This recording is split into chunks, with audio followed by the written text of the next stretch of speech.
Richard Pemberton's hand clamped around Maya Richardson's wrist and yanked. Hard. "Get up," he snarled, his champagne-soaked breath hitting her face as he tried to drag the young black woman from seat 2A. "You don't belong here. This is first class." His other hand grabbed her boarding pass and crumpled it into a ball before throwing it at her face. "I don't care what welfare program or diversity lottery got you past security, but you're getting off this plane right now before I call the cops and have you arrested for trespassing." He released her wrist and shoved her shoulder. "Move to the back where you belong, or I'll move you myself."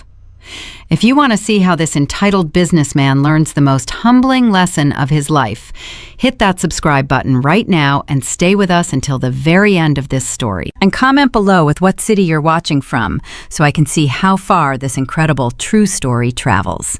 Trust me, you won't believe what happens next. Maya Richardson bent down and picked up the crumpled boarding pass from her lap. Her movements were slow, deliberate. She smoothed the paper against her thigh, pressing out each wrinkle with her thumb, while 23 passengers in first class held their collective breath. The paper had a damp spot from the champagne on Pemberton's hand and a shoe print across the seat number from where someone had stepped on it during boarding, but the text was still legible. Seat 2A, Richardson, Maya, clear as day. "Sir," her voice was so level it could have been used to calibrate instruments. "Check your boarding pass. Find your assigned seat. Sit down." Pemberton's laugh came out as a bark, sharp, ugly. "Did you just give me an order? Did this girl actually just try to give me an order?" He turned to the man across the aisle in 2C, a 50-something businessman who was doing his absolute best to merge with his Wall Street Journal. Hey buddy, you hearing this?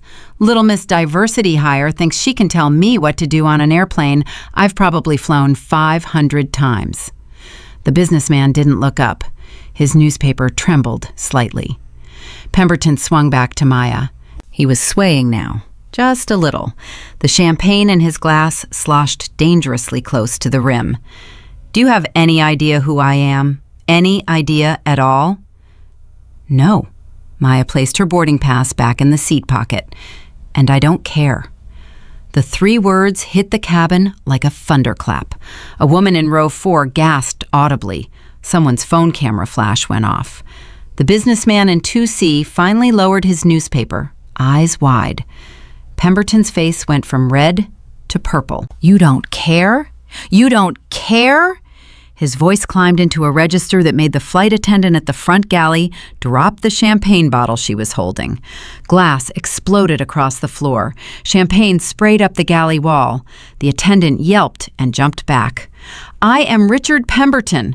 I am the Chief Operating Officer of Pemberton Financial Group. I manage $18 billion in assets. I have 3 million miles on this airline. 3 million. I've spent more money on airplane tickets than you'll see in your entire worthless life. And you're sitting there in my seat, acting like you have rights? I have the same rights as every other paying passenger." "Paying?" Pemberton let out another harsh laugh. "Sweetheart, you didn't pay for this seat. I know you didn't pay for this seat. You know how I know?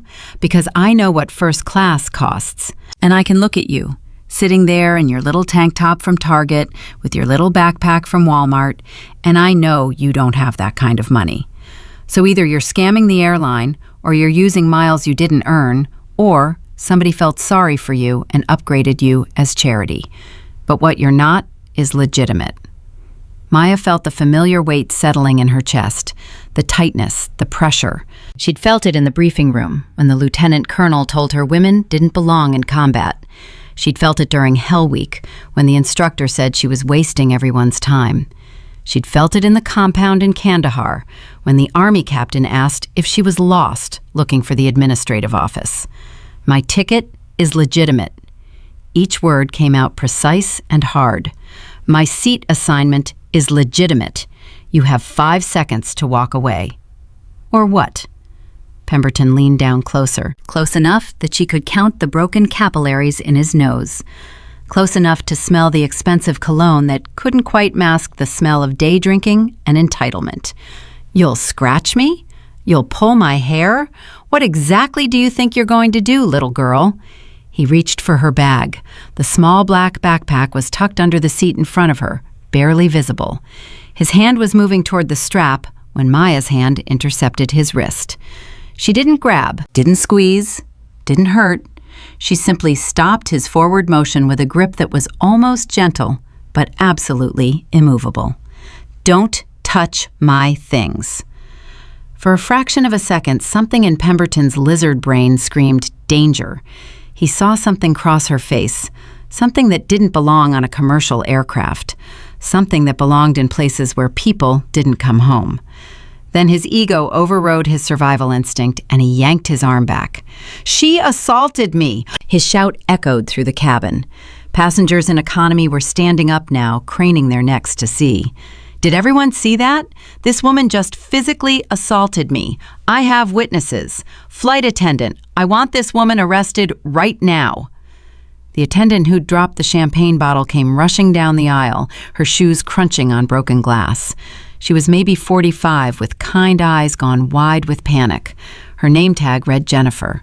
Behind her came a younger male attendant, late 20s, with that fresh-from-training polish. His name tag read Derek, and he looked like he wanted to be anywhere else. "Mr. Pemberton." Jennifer's voice had that professional smoothness flight attendants develop after years of dealing with drunk passengers and crying babies. "Sir, what's the problem?" "The problem?" Pemberton gestured at Maya like she was a stain on the upholstery. "The problem is this person is in my seat, and when I tried to help her gather her belongings so she could move to her proper location, she grabbed me. She physically grabbed my wrist. That's assault, Jennifer. That's a federal crime on an aircraft." Jennifer's eyes flickered to Maya, then to the crumpled boarding pass visible in the seat pocket, then back to Pemberton. The calculation was visible and painful. High-value frequent flyer with 3 million miles versus young black woman who might or might not belong in first class. The scales were already tilting. "Ma'am," Jennifer's tone shifted, softer, sweeter. The tone you use with confused children or people who don't speak English well. "Can I see your boarding pass, please?" Maya handed it over. No words, no expression, just the boarding pass. Jennifer studied it, her lips pressed together. Derek leaned over her shoulder, squinting. "It says 2A, Derek murmured. Obviously a computer error. Pemberton set his champagne glass on the armrest of seat 3B with a decisive clink. "The system's been glitchy for weeks. Everyone knows that. Just look at her, Jennifer. Does she look like she belongs in first class?" The words landed like a slap. The elderly woman in row 4 made a small sound. The businessman in 2C finally found his courage and spoke up. "That's inappropriate, sir." "Inappropriate?" Pemberton wheeled on him. "What's inappropriate is this airline letting their booking system get hijacked by people trying to scam upgrades. I fly this route twice a month. I'm on this exact flight every other Tuesday. I know every flight attendant by name. I've never seen her before. Not once. So either she's confused about where she's supposed to sit, or she's running some kind of social media scam to make herself look like a victim. Either way, she doesn't belong here, and everyone knows it." Jennifer's face flushed. "Mr. Pemberton, we can't make assumptions based on how someone looks." "I'm not making assumptions. I'm making observations based on 8 years of flying first class." He turned to the other passengers. A retired couple in row 3, a businesswoman in row 5 typing on her laptop, 2 men in suits in row 6 who'd been chatting about quarterly projections. "Come on, be honest. Did any of you expect to see her up here when you boarded? Anyone?" Silence. The retired couple looked at their laps. The businesswoman kept typing, faster now. The 2 men in suits exchanged uncomfortable glances. "See?" Pemberton spread his hands. "Nobody believes it, because it doesn't make sense. Young black girl in first class on a Tuesday afternoon, in workout clothes, with a backpack? Please. This is either stolen miles or a diversity giveaway or some activist stunt, and I'm not playing along." Maya sat perfectly still. She'd learned in Helmand Province that sometimes the best tactical move was to let your enemy expose himself. Let him show everyone exactly who he was. Pemberton was doing a beautiful job. "Ma'am," Jennifer said, turning to face Maya fully now, "are you traveling with someone today? A husband, maybe? Or are you on a company reservation? Sometimes corporate accounts split up families or colleagues." There it was, the gentle implication wrapped in concern. "You couldn't possibly afford this yourself. Someone else must have paid. You're a +1, a dependent, an accessory." "I'm traveling alone. I purchased this ticket with my own money. I checked in online at 6 this morning. I was assigned seat 2A at that time. This is my seat." Jennifer's smile stayed plastered on, but her eyes showed doubt. "The thing is, ma'am, Mr. Pemberton has been a valued Diamond Medallion member since 2015. His profile shows seat 2A as his preferred assignment on this route. It's very possible the system double-booked or there was an error during the reservation process." She paused, glanced at Pemberton, then back to Maya. "I'm sure we can find you a wonderful seat in the main cabin. We have several open middle seats in Economy Plus, and I'll personally make sure you receive a full refund of the difference, plus a voucher for your next flight." "No." Jennifer blinked. "I'm sorry?" "No, I'm not moving." Derek shifted his weight from foot to foot. "Ma'am, federal regulations require all passengers to follow crew member instructions. If the senior flight attendant asks you to move to a different seat, you're legally required to comply." "Federal regulations," Maya said, her voice still eerily calm, "require passengers to be seated in their assigned seats. My assigned seat is 2A. I'm in 2A. If Mr. Pemberton believes there's an error in the booking system, he can take that complaint to customer service after we land. But I'm not moving because a man threw a tantrum and a flight attendant decided his tantrum was more important than my ticket." Pemberton's hands clenched into fists. His knuckles went white. "A tantrum? A tantrum? You entitled little—" "Sir," Jennifer cut him off fast, "please, calm down." "Don't tell me to calm down. I pay your salary. I pay for those little wings on your uniform. I pay for the fuel in this plane. And I'm telling you right now, either you remove this person from my seat, or I'm getting off this aircraft and I'm taking my 3 million miles with me, and I'm calling corporate, and I'm calling my attorney, and I guarantee you, Jennifer, guarantee you, that you'll be looking for a new job by Friday, because I will personally make sure you're fired for allowing this chaos." Jennifer went pale. Her hands shook. Her career was flashing before her eyes. A mortgage, 2 kids in college, a retirement account that depended on keeping this job. One complaint from a Diamond member could be devastating. The airline would side with the money. They always did. Behind Pemberton, the passengers were pulling out phones. At least 7 cameras were recording now. The businesswoman in row 5 had stopped typing and was watching with her hand over her mouth. The retired couple was whispering to each other. One of the suit guys in row 6 was shaking his head in disgust. "Ma'am," Jennifer's voice was openly pleading now, "please, I'm begging you. We're now 17 minutes past departure. We have 200 passengers on this plane. The tower is asking when we'll push back. If you'll just gather your belongings and move to the seat I'm offering, we can resolve this and get everyone to their destination. I promise I will personally handle your compensation claim, and I'll make sure it's generous. The only thing I want is to sit in the seat I paid for."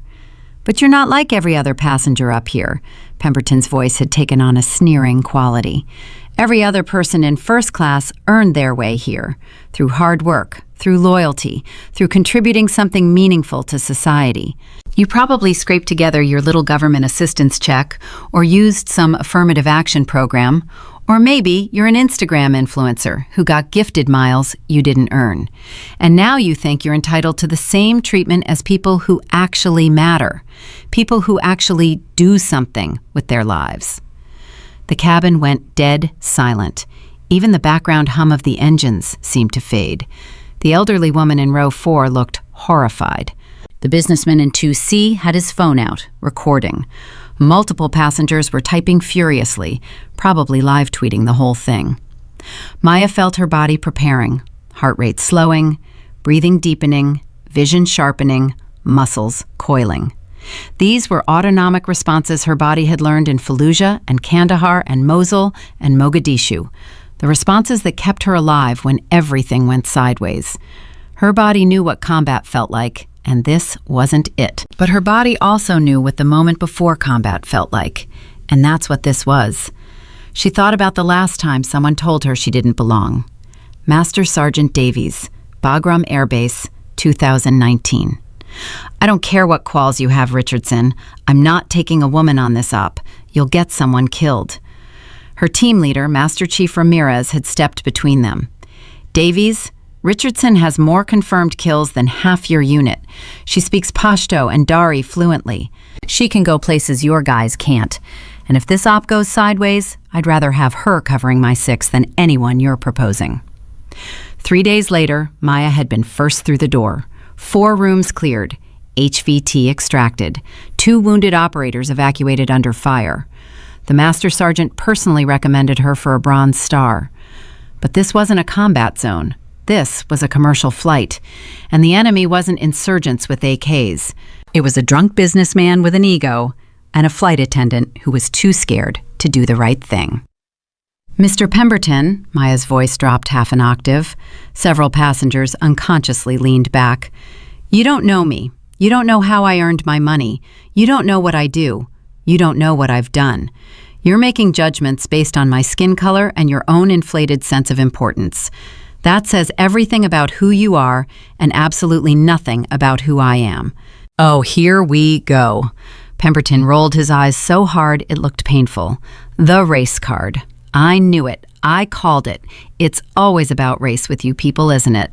Someone calls you out on your inappropriate behavior and suddenly you're a victim of discrimination. Newsflash, sweetheart. Not everything is about race.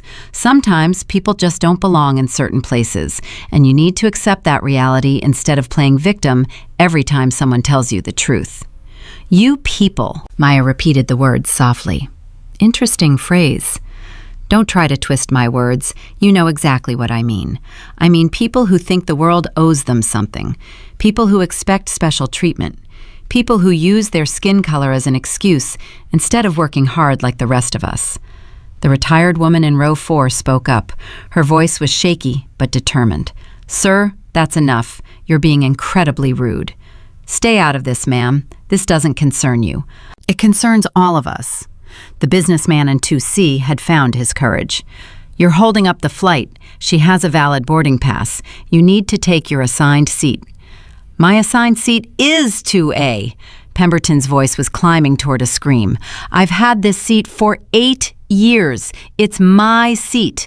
The system made a mistake and you're all too politically correct to admit it because you're afraid of being called racist. Jennifer was starting to panic. Sweat beaded on her upper lip. Her hands wouldn't stop shaking. Mr. Pemberton, please lower your voice. Ma'am, please, I need you to cooperate. Derek, go get the captain, now. Yes, Pemberton pumped his fist in the air. His champagne sloshed over the rim of the glass, splashing onto the carpet. Get the captain. Let's see how he feels about his flight being held hostage by some diversity hire playing activist. Captain Mitchell is old school Navy. He doesn't put up with this woke nonsense. He'll have her off this plane in 90 seconds. Derek rushed toward the cockpit, his face flushed. Jennifer looked at Maya with something like desperation in her eyes. Ma'am, last chance. If the captain has to come back here and you're still refusing to follow instructions, he will have you removed from the aircraft. That could mean being banned from the airline, maybe even charges. Please don't make this worse than it needs to be. Maya met Jennifer's eyes. She saw a woman trapped between her conscience and her mortgage. A woman who knew this was wrong, but felt powerless to stop it.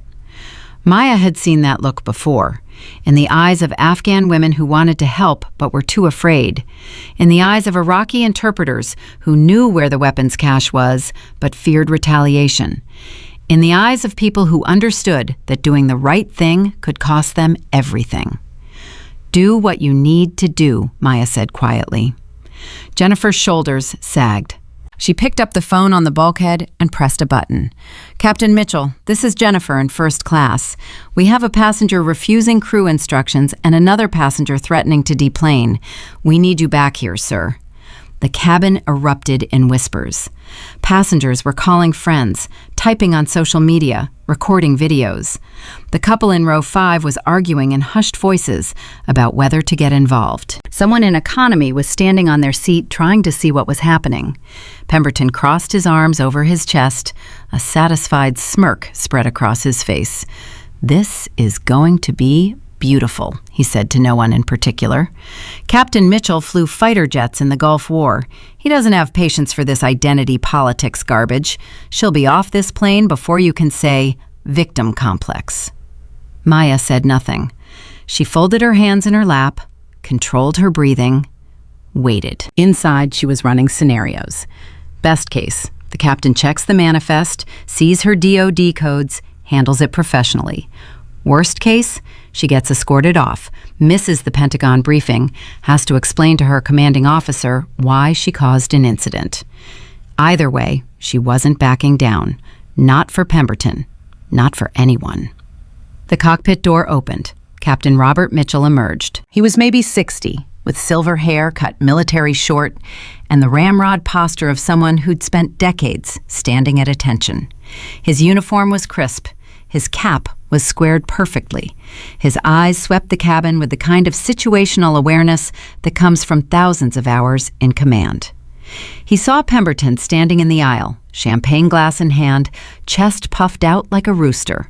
He saw Jennifer looking miserable and terrified. He saw Derek hovering by the galley looking like he wanted to quit his job. He saw passengers with phones out, recording. And he saw Maya sitting quietly in 2A with her hands folded, her expression giving away nothing. "Report," Mitchell said. His voice carried natural authority. Pemberton didn't wait for Jennifer. "Captain, thank God you're here. This situation is completely out of control. This woman is sitting in my seat. She's refused multiple requests from your flight attendants to move. When I attempted to help her with her baggage, she physically grabbed my wrist." He held up his wrist like it was injured, though there wasn't a mark on it. "I have multiple witnesses. She's been hostile, she's been disruptive, and frankly, Captain, I think she's looking for a lawsuit. You know how these people operate. They create situations so they can play victim and sue. I want her removed immediately, and I want charges filed." Mitchell's expression didn't change. "These people?" Pemberton hesitated. "You know what I mean, Captain. People looking for a payday. People who make everything about discrimination when really, they're just entitled." Mitchell turned to Jennifer. "Did this passenger refuse crew instructions?" Jennifer hesitated. Her voice came out small. "I asked her to move to resolve a seating conflict, and she declined, sir." "Show me her boarding pass." Jennifer handed it to him. Mitchell studied it carefully. His eyes moved from the paper to Maya's face and back again. "This says seat 2A. "Yes, but Captain," Jennifer started, her words tumbling over each other. "Mr. Pemberton is a Diamond Medallion member, and he's had seat 2A as his preference for years, and we thought maybe, show me his boarding pass." Pemberton fumbled with his phone, pulling up the mobile boarding pass. He thrust it toward Mitchell. "There, 2A. That's been my seat for 8 years on this route." Mitchell took the phone, looked at the screen. His jaw tightened almost imperceptibly. "Mr. Pemberton, your boarding pass shows seat 3B. The cabin went silent. Complete, total silence. Pemberton's mouth fell open. That's impossible. The system must have... Someone at the gate must have changed it. This is incompetent. This is completely unacceptable. I always get 2A. Always." Mitchell's voice remained level. "Controller. Sir, your assigned seat is 3B. The passenger in 2A has the correct assignment. I need you to take your seat so we can depart." "No!" Pemberton's shout echoed through the entire aircraft. Passengers in the back rows were standing now. "Absolutely not. I'm not sitting in 3B. I didn't pay for 3B. I earned E2A. I've flown 3 million miles to earn that seat, and I'm not giving it up because some computer glitch gave it to someone who probably can't even afford to be on this plane. Mitchell's expression hardened. Sir, you're in violation of FAA regulations. You need to sit down now. I'm a Diamond Medallion member, Pemberton was screaming now, his face purple, spit flying from his lips. Do you understand what that means? I spend $60,000 a year on this airline. I could buy 10 of these seats. I could buy the whole first-class cabin. And you're telling me I have to give up my seat to this girl who probably scraped together her last paycheck or used food stamp money or got a handout from some diversity program just so she could take a selfie in first class and post it on Instagram? The retired woman in row 4 gasped. The businessman in 2C was recording with both hands on his phone to keep it steady. The businesswoman in row 5 had her hand over her mouth. One of the suits in row 6 stood up. Sir, that's disgusting. You should be ashamed. Ashamed? Pemberton wheeled on him. I should be ashamed for telling the truth? For pointing out what everyone is thinking but too scared to say? Look at her. Look at her. Does she look like she belongs here? Does she look like someone who flies first class? Mitchell's voice cut through the chaos like a blade. Mr. Pemberton, final warning. Sit down in your assigned seat or I will have you removed from this aircraft. You can't remove me. I'll sue you. I'll sue the airline. I'll sue everyone. This is discrimination against a loyal customer. This is what happens when airlines care more about looking woke than taking care of the people who actually pay the bills. This is America. I have rights. You have the right, Mitchell said, his voice dropping to something dangerous, to follow federal aviation regulations and crew instructions. You do not have the right to harass other passengers. You do not have the right to disrupt this flight. You do not have the right to use racial language on my aircraft. You have 5 seconds to sit down or I'm calling security. 5, 4. Pemberton's face was purple now. His hands were shaking. This is her fault. All of this is her fault. She couldn't just be humble. She couldn't just accept that maybe she didn't belong. She had to make it a thing. She had to make it about race. Well, congratulations. He turned to Maya, his eyes blazing with hatred. Are you happy? You got your moment. You got your viral video. You got to make the white guy look like the villain. I hope you're proud of yourself. Maya spoke for the first time since the captain arrived. Her voice was quiet, but it carried through the entire cabin like a bell. All I want is to sit in the seat I paid for. Something about her tone must have penetrated Pemberton's rage, because he took a step back. For just a second, he really looked at her. He saw the absolute stillness. He saw the complete absence of fear. He saw something in her eyes that made his primitive brain start screaming warnings that his conscious mind couldn't process. But he'd gone too far, made too much noise. To back down now would be the ultimate humiliation. He reached for her bag again. Fine, if you won't move, I'll move you myself.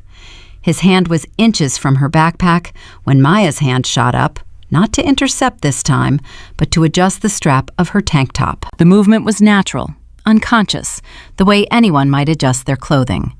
But as she moved, as her shoulders rotated forward slightly, as she reached up with her right hand, the fabric of her olive green tank top shifted. The morning sun streaming through the window in row 1 hit her at exactly the right angle. For just a moment, maybe 2 seconds, the skin of her upper back was visible, just above the neckline of her shirt. And there was ink, dark lines against her skin. A design that was partially visible, partially hidden. An eagle, an anchor, the edge of something that looked like a trident. Captain Mitchell's eyes locked onto it. His face went completely white. His hand, which had been moving to key his radio, froze in midair. His mouth opened slightly. His eyes went wide. Dear God, he whispered, so quietly that only Pemberton and Jennifer heard him. That's when Pemberton's hand closed around the strap of Maya's backpack and yanked. The backpack strap cut into Maya's shoulder as Pemberton yanked. Hard. The bag jerked forward 6 inches before the metal clip caught on the seat leg and held. Pemberton pulled again, harder, his knuckles white around the nylon strap. "I said move!" Maya's hand came up, fast, precise. She caught his wrist in a grip that looked gentle, but locked his joints in place. "Let go." Her voice was so quiet that passengers 3 rows back leaned forward to hear. But everyone in first class heard the tone underneath. The warning. The promise. Pemberton tried to pull his arm back. Couldn't. His eyes went wide. "What the? Get your hands off me! Jennifer! Jennifer! She's assaulting me again!" Captain Mitchell moved, not toward Pemberton, toward Maya. His face had gone from white to something else entirely. Recognition. Disbelief. Horror at what was about to happen if this kept escalating. "Ma'am," he said, his voice carefully controlled, "please release the passenger." Maya's eyes stayed locked on Pemberton's face. "When he releases my property." "She's hurting me!" Pemberton's voice climbed higher. "My wrist! She's going to break my wrist! Someone call the police! Call security! This is assault and battery!" The businessman in 2C stood up, phone still recording. He grabbed her bag first. I saw it. Everyone saw it. "Shut up," Pemberton snarled at him. "This doesn't concern you." "It concerns all of us," the retired woman in row 4 said, her voice shaking but determined.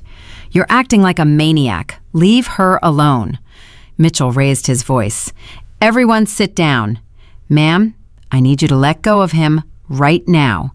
Sir, I need you to release her bag. Both of you, now." Maya released Pemberton's wrist. He snatched his arm back, stumbling against the seat behind him. He was rubbing his wrist like she'd broken it, though there wasn't a mark on his skin.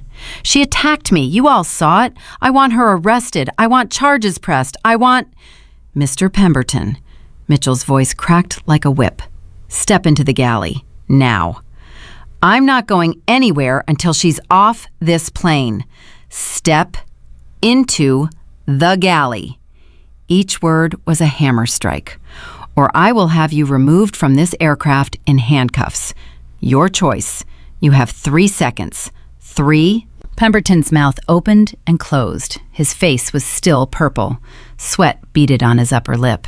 "This is insane. This is completely—" 2. "Fine, fine." Pemberton threw up his hands. "But I'm calling my lawyer, and corporate, and the FAA. You're finished, Mitchell. You're done." He stormed toward the galley, shouldering past Derek, who had to grab the overhead bin to keep from falling. Mitchell turned to Maya. His eyes went to her shoulder again, to the edge of the tattoo just barely visible above her tank top. He opened his mouth, closed it, opened it again. "Ma'am, I need to see your identification and boarding pass." Maya pulled her military ID from her pocket. Not her driver's license, her common access card, the one with the DOD hologram and the chip and the clearance level that wasn't printed anywhere civilians could see. She handed it to Mitchell without a word. Mitchell looked at the card. His hands started shaking. He looked at Maya, back at the card. His lips moved silently, reading the name, the rank, the unit designation. "Oh my God," he whispered. "Oh my God, I almost—" He couldn't finish the sentence. Jennifer was crying now, silent tears running down her face. "I didn't know. Captain, I swear I didn't know. He said she was, and I thought, oh God, what did I do?" Mitchell ignored her. He was still staring at Maya's ID like it was going to bite him. "Ma'am, I need to check something. I need to—" "Derek, get me the manifest. The full manifest with the booking codes. Right now." Derek practically ran to the cockpit. He was back in 10 seconds with a tablet. Mitchell took it with shaking hands. He scrolled, found seat 2A, tapped the passenger name. The screen expanded. Richardson, Maya, Senior Chief Petty Officer, DOD, Priority Level 1, Special Category Transport, Authorization Code JSOC-Actual-Cleared. Medal of Honor recipient. Congressional testimony scheduled, Pentagon, 1400 hours. Mitchell's knees nearly buckled. He grabbed the back of seat 2C for support. The businessman steadied him. "Captain, you okay?" Mitchell wasn't okay. He looked like he was going to vomit. He looked at Maya, really looked at her, saw the scar along her jawline that makeup almost hid, saw the way she sat, still and ready, like she was waiting for contact, saw the calluses on her hands that didn't come from a gym, saw the 1,000-yard stare she'd been politely masking behind civilian courtesy. "You're her," he said, his voice barely audible. "You're the one from Mogadishu, the extraction, the ambassador." Maya said nothing, but something flickered in her eyes. Confirmation. Mitchell straightened up. When he spoke again, his voice carried through the entire aircraft. "Ladies and gentlemen, this is your captain. I apologize for the delay. We have a situation that requires immediate resolution. I need everyone to remain seated and calm." He turned and walked toward the galley where Pemberton was pacing like a caged animal. Jennifer followed, wringing her hands. Derek stayed near Maya, looking at her like she'd grown a second head. In the galley, Pemberton was already on his phone. "Yes, I'm still holding for the CEO's office. Tell him it's Richard Pemberton, P-E-M. Yes, that Pemberton. I've been on hold for 5 minutes and—" He looked up as Mitchell entered. "About time. Are you removing her, or am I getting off and taking my business elsewhere?" Mitchell plucked the phone from Pemberton's hand and ended the call. "What the hell?" Pemberton lunged for his phone. Mitchell held it out of reach. "Mr. Pemberton, you just committed assault on a federal aircraft. You attempted to forcibly remove a passenger from their assigned seat. You made racist statements that were recorded by multiple witnesses. And you put your hands on a United States service member who is traveling under Department of Defense orders." Mitchell's voice was shaking, not with fear, with barely controlled rage. "Do you have any idea what you've done?" "I didn't do anything. She's the one who—" "She's a Medal of Honor recipient," Mitchell's shout echoed through the galley, through first class, probably through half of economy. "She's a Navy SEAL. She's traveling to Washington to testify before Congress. And you tried to throw her off this plane because you didn't like the color of her skin." The galley went silent. Then the cabin beyond erupted. Gasps, shouts. Someone screamed, "What?"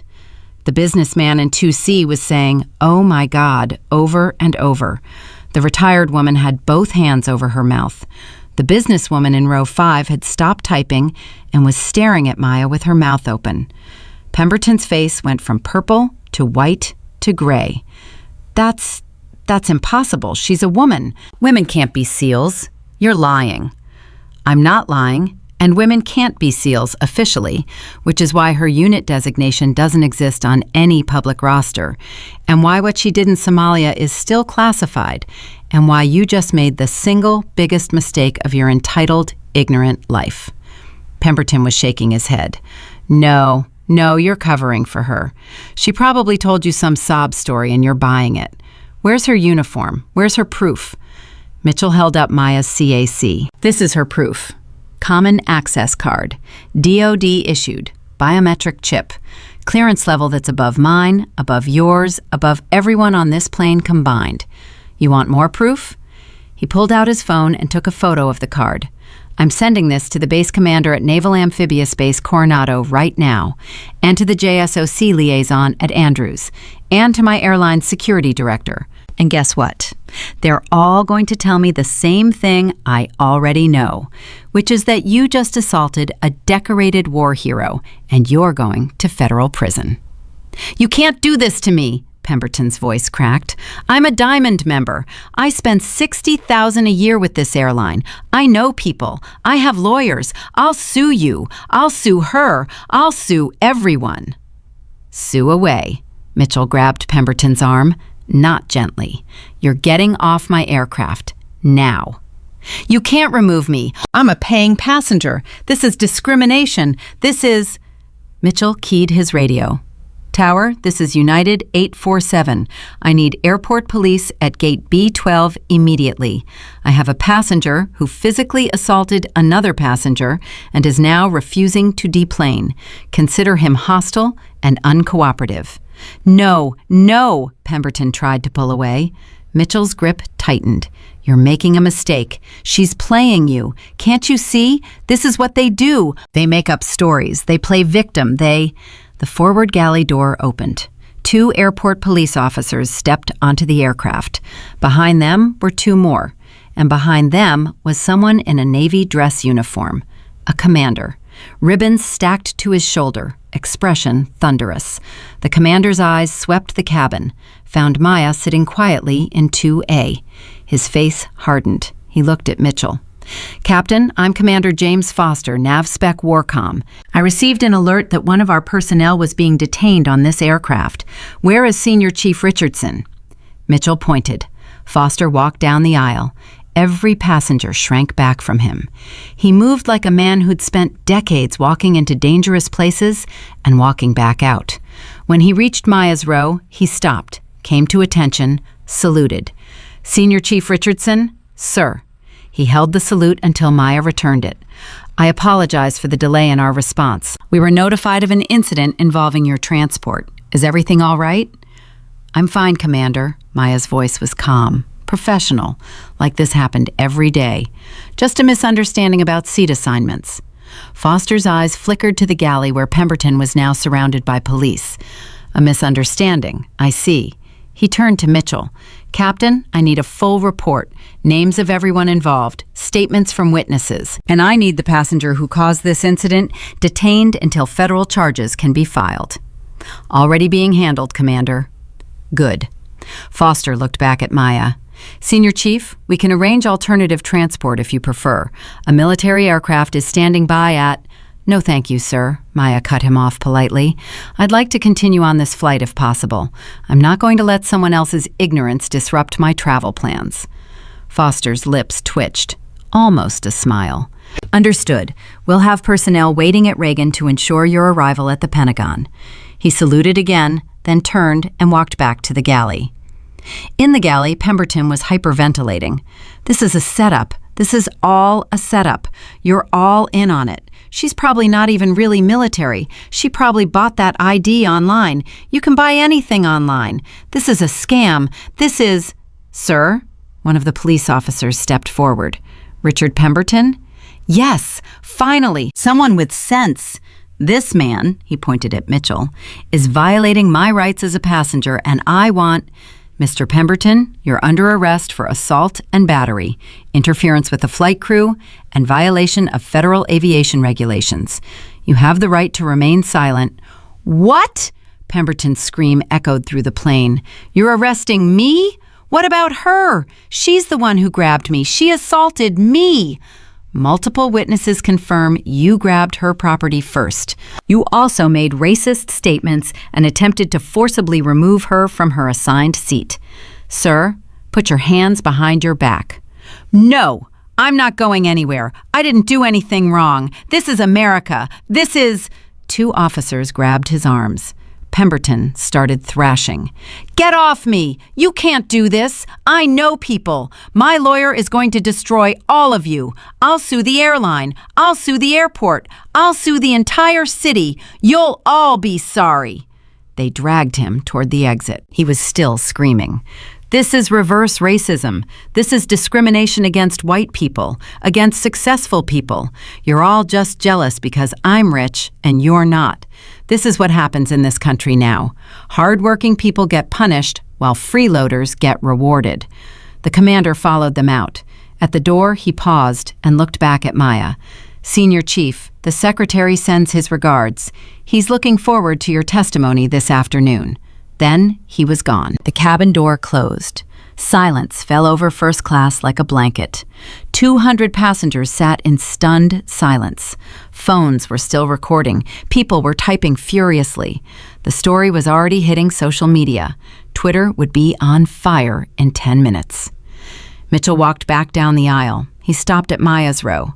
"Senior Chief, on behalf of this airline and myself personally, I apologize. What happened here was inexcusable. You should never have been subjected to that treatment." "Captain," Maya's voice was quiet but firm, "you did the right thing. Jennifer," she looked at the flight attendant who was still crying silently, "made a mistake, but she owned it. That takes courage." Jennifer let out a sob. "I'm so sorry. I'm so sorry.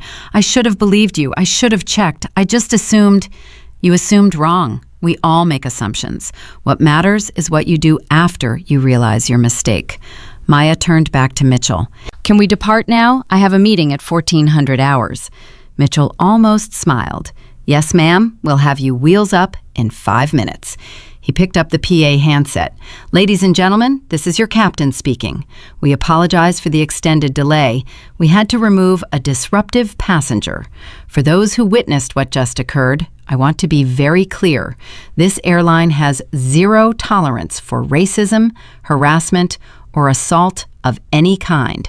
The passenger who was removed will face federal charges and will be permanently banned from flying with us. We will now complete our boarding process and depart for Washington Reagan. Our flight time will be approximately 4 hours and 20 minutes. Cabin crew, prepare for departure. He hung up. Looked at Maya one more time. Thank you for your service, Senior Chief. Thank you for your service, Captain. She nodded toward his wings. Navy? 20 years. Flew Hornets off the Nimitz. Good ship. The best. He hesitated. Ma'am, if you don't mind me asking, the tattoo. I saw the unit designation. That's classified, sir. Right, of course. He straightened up. Well, enjoy your flight. Drinks around the house. For the entire cabin. Least we can do after that circus. As he walked back to the cockpit, the cabin slowly came back to life. Whispers started, then conversations. The businessman in 2C leaned across the aisle. Ma'am, I just want to say, what you did was incredibly brave. Staying calm like that, I would have lost my mind. Losing my mind wouldn't have helped the situation. Still, thank you for your service and for showing that guy what real dignity looks like. The retired couple in row 4 turned around. The woman's eyes were red. We should have spoken up sooner. We just sat there like cowards. I'm ashamed. Don't be, Maya said. Most people freeze in confrontations. It's normal. It's not right, though. The husband shook his head. What he said to you, what he called you, and we just sat there. But you spoke up eventually. That's what matters. The businesswoman from row 5 came down the aisle. She was young, maybe 30, with sharp eyes and an expensive suit. I work for the Washington Post. I know you probably can't talk about your service, but would you be willing to make a statement about what happened here? People need to hear this story. They need to know that racism like this is still happening. No comment, Maya said simply. But, ma'am, with respect, I'm not looking for publicity. I just want to get to Washington and do my job. What happened here was unfortunate, but it's over. I'd appreciate it if you'd respect my privacy. The woman looked disappointed, but nodded. I understand. But for what it's worth, you handled that with more grace than most people could manage. You're a credit to the uniform. As she walked back to her seat, Jennifer appeared with a tray. Champagne, water, warm nuts. Her hands were still shaking. Senior Chief, I brought you some refreshments. And I wanted to say again how sorry I am. I made assumptions based on appearances, and that was wrong. It was racist, and I'm going to do better. Maya took the water. Jennifer, you made a mistake, a serious one, but you acknowledged it. Most people never get that far. Take the lesson, learn from it. Treat every passenger with the same respect, regardless of what they look like or what you assume about them. I will, I swear I will. Jennifer wiped her eyes. Is there anything else I can get you? I'm fine, thank you. The plane pushed back from the gate. The engine spooled up. Maya looked out the window at the terminal sliding past. In the gate area, she could see Pemberton, handcuffed, surrounded by police, still screaming, still convinced he was the victim, still unable to comprehend that his actions had consequences. The plane lifted off. Maya closed her eyes. The vibration of the engines brought back memories. The C-130 over Somalia. The cargo bay filled with operators and gear. The jump master calling, 2 minutes. The door opening, the rush of hot African air, the controlled chaos of a night insertion, the smell of jet fuel and fear and determination.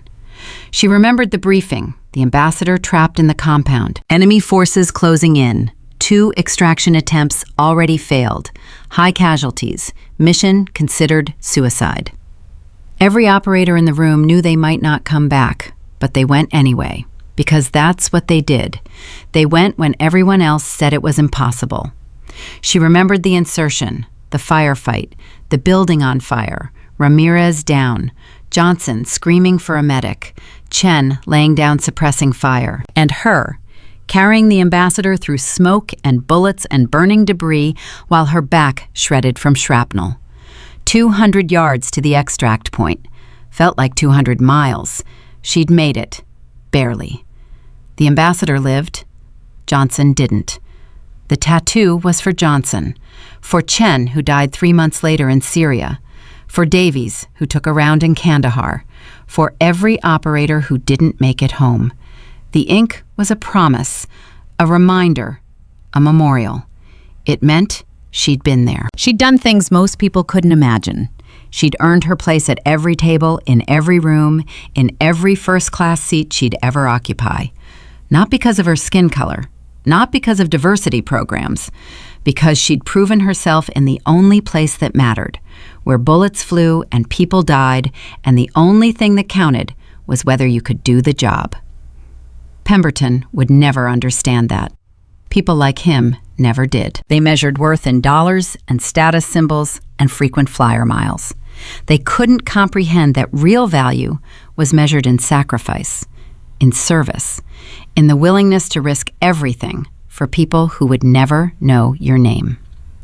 The plane reached cruising altitude. The seatbelt sign dinged off. Maya opened her eyes. Jennifer was there again, hovering nervously. Senior Chief, the captain would like to know if you'd be comfortable moving to first class seat 1A. It's a bit more private. After everything that happened? Maya almost smiled. I'm in first class already.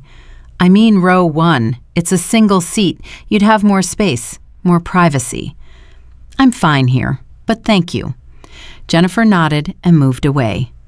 The cabin settled into the normal rhythm of a flight, people reading, working on laptops, sleeping, the drama already fading into just another story they'd tell at dinner parties. Remember that time I was on a plane and... But Maya knew it wasn't over. Pemberton would lawyer up, file complaints, try to spin the narrative. He'd probably go on Fox News and play the victim, rich white man persecuted by political correctness.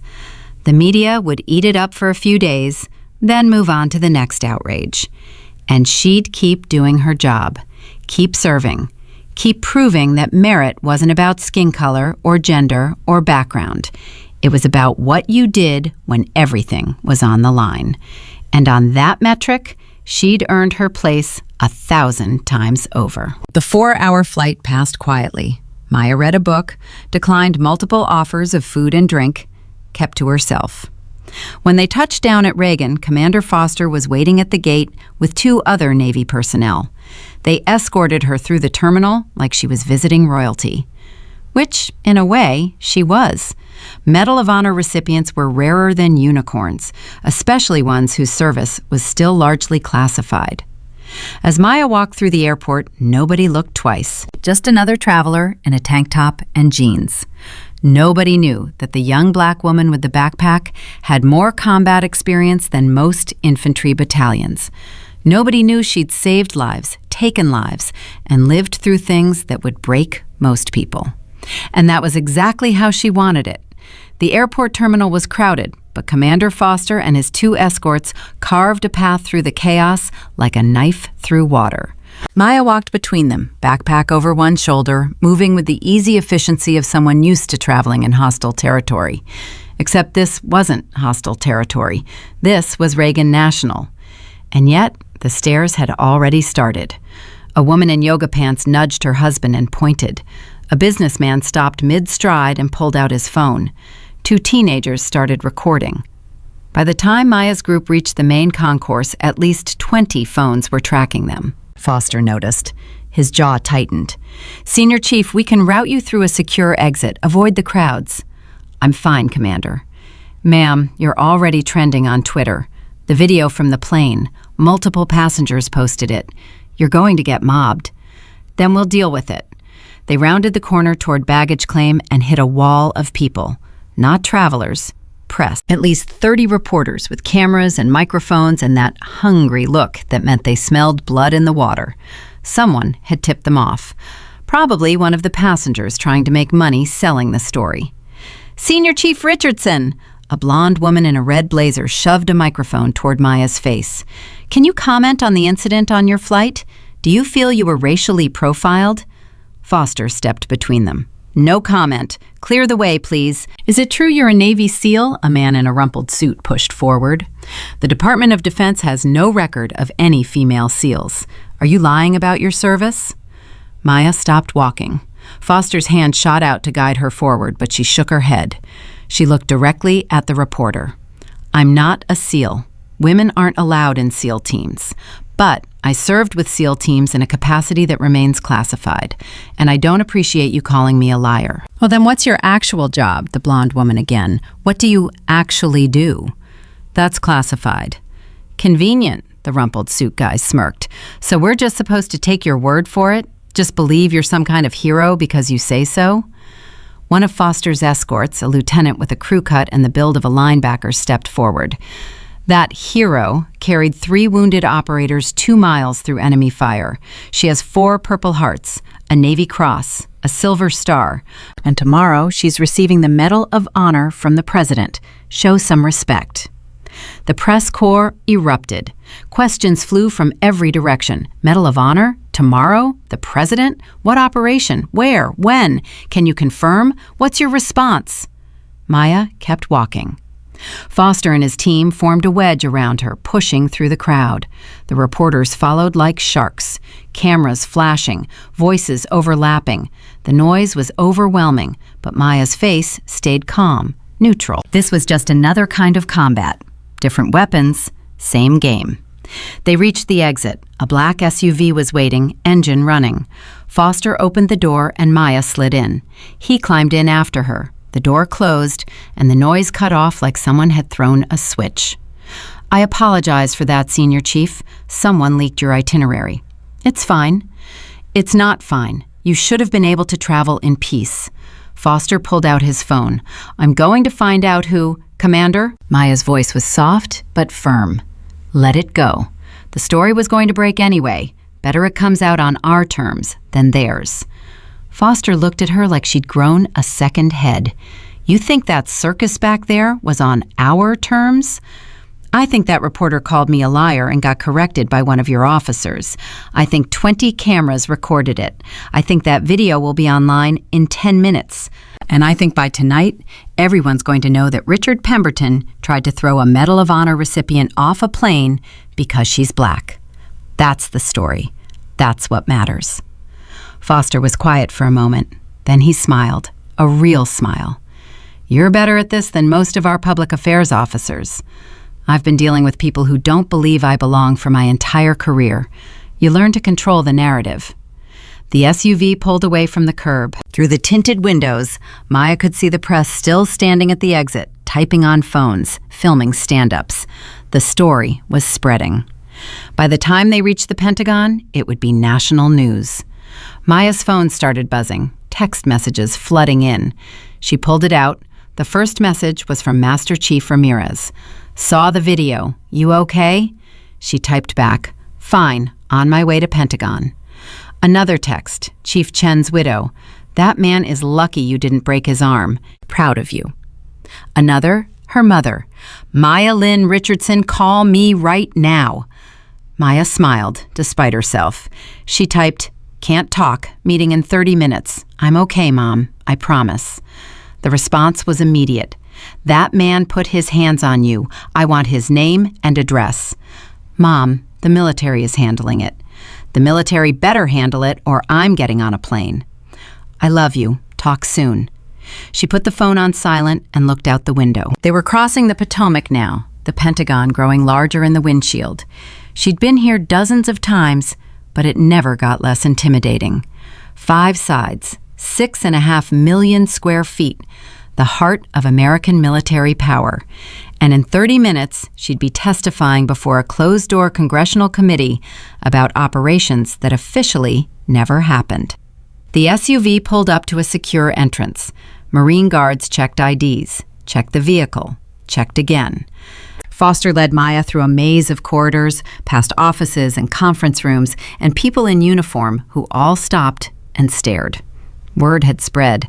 Everyone knew who she was now. Everyone knew about the plane. They reached a briefing room. Inside were 4 people: a Navy captain, a Marine colonel, a civilian woman in a dark suit, and a man in his 60s with stars on his collar, Rear Admiral Marcus Thornton, NavSpec Warcom, Maya's ultimate boss. She came to attention, saluted. "Senior Chief Richardson reporting as ordered, sir." Thornton returned the salute. "At ease, Richardson. Sit down. We have a problem." Maya sat. Foster took a position by the door. The others remained standing. "Sir?" "The video from your flight has gone viral. 10 million views in 2 hours. It's on every news network. CNN, Fox, MSNBC. They're all running it on loop. And now the press knows you're receiving the Medal of Honor tomorrow. They know you're here testifying today, and they know your service is classified." Thornton leaned forward. "We have members of Congress demanding answers. Who are you? What did you do? Why is a woman getting the Medal of Honor for operations that supposedly don't exist?" "Sir, I didn't ask for any of this attention. I know you didn't, but you have it now, and we need to figure out how to manage it." He looked at the civilian woman. "This is Sarah Chen, DoD Public Affairs. She's here to help." Sarah stepped forward. She was maybe 50, with sharp eyes and the no-nonsense demeanor of someone who dealt with 1,000 PR crises. "Senior Chief, we have 3 options. 1, we keep everything classified and stonewall the press. 2, we declassify part of your service record to satisfy public curiosity. 3, you make a public statement explaining what happened on the plane and asking for privacy."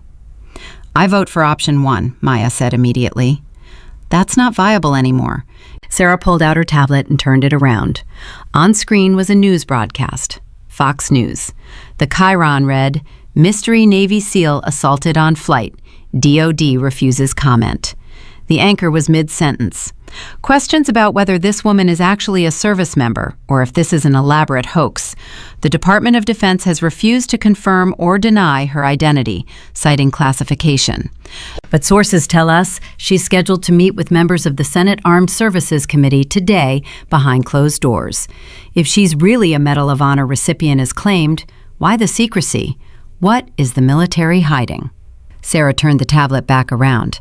"That's the narrative. You're either fake or the military is covering something up. Either way, we look bad. You look bad. And by tomorrow, when the president pins that medal on your chest, every camera in America is going to be asking questions we can't answer." Maya felt the familiar tightness in her chest. This was why she'd stayed out of the spotlight for 10 years. Why she'd turned down interviews. Why she'd kept her head down and done her job without fanfare. Because the moment people knew who she was, everything changed. Every operation became a news story. Every mission became political. Every mistake became a scandal. "What do you recommend?" Thornton asked Sarah. "We declassify the basics: name, rank, general service history. We confirm she's receiving the Medal of Honor.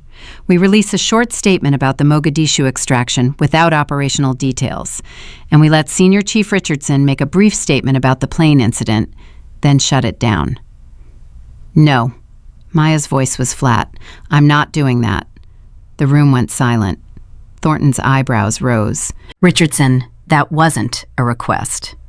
"Sir, with respect, I didn't sign up to be a poster girl. I signed up to do a job that requires secrecy. The moment you put my face on CNN and tell everyone I was in Mogadishu, you compromise every operation I've ever been on. You put sources at risk. You paint targets on the backs of everyone I served with." She stood up. "I'll take my chances with the press calling me a fraud." "Senior Chief," the Marine colonel spoke up. His name tag read Morrison. "I understand your concerns, but this situation is bigger than one operation. Right now, millions of people are watching a black female service member get called a liar by the press. Do you understand what that means? Do you understand the impact?" "I understand that operational security is more important than public relations." "Is it?" Morrison stepped closer. Because I'm looking at a young black woman who just showed millions of people what it looks like to stand your ground with dignity, who showed them that heroes don't always look like what they expect. And if we let the narrative become, she's probably lying, we waste that moment. We waste your sacrifice. Maya's jaw tightened. My sacrifice was for the mission, for the team, not for PR. Your sacrifice, Morrison said quietly, was for the country. And right now, the country needs to see you. They need to know you're real, that women can do this job, that black women can do this job, not because of diversity programs or special treatment, but because of merit and courage and skill. Colonel Morrison is right. The Navy captain spoke up. His name tag read Hayes. I served with your unit in 2019. I was there when you pulled Ramirez out of that compound in Kandahar. I watched you take 3 rounds and keep fighting. I know what you're capable of, and I know you don't want attention. But sometimes doing the hard thing means stepping into the light. Maya looked at Thornton.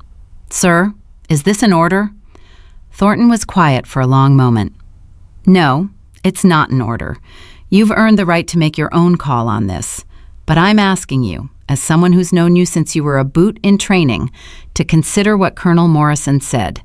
Consider the bigger picture. The bigger picture. Maya's voice was hollow. Sir, do you know what's going to happen if I go public? I'm going to get death threats. My family's going to get harassed. Every racist with a keyboard is going to crawl out and call me a diversity hire, affirmative action, unqualified.